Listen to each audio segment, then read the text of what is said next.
At 42, Tracy Lee Polito was fighting to make a living for herself and to make a life for her young son.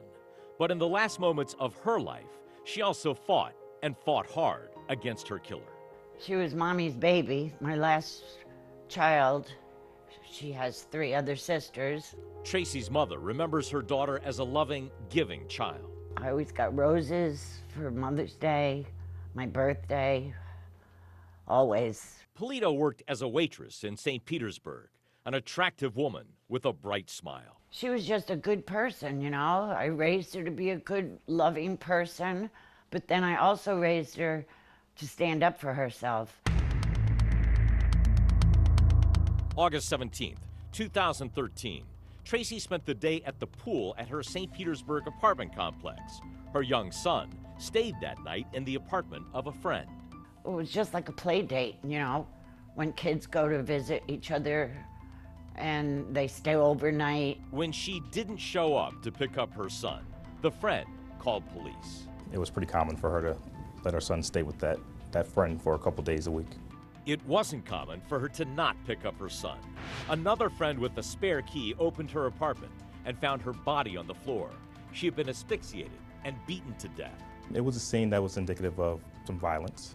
Her mother isn't surprised she fought back. She was a tough little cookie. That's why I can't believe this happened to her.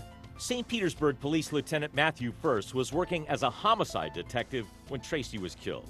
Police immediately contacted the people who knew her best, looking for any information. I like to call it kind of a pinwheel. You start looking at everybody who's closest to her. You start looking at people she's had frequent contacts with. You start looking at neighbors. You start looking at anything you can to try to find any clue to what may have happened. They spun the pinwheel, but nothing looked obvious.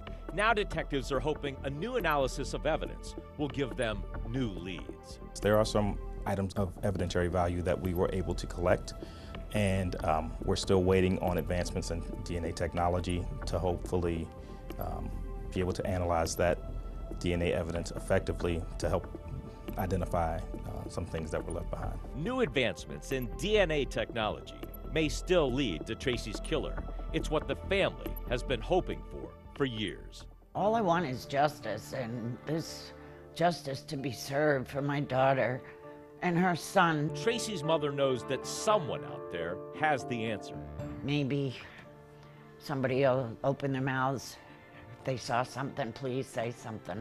There are many possibilities about what happened here that day. Someone might have seen Tracy at the pool and followed her to her apartment.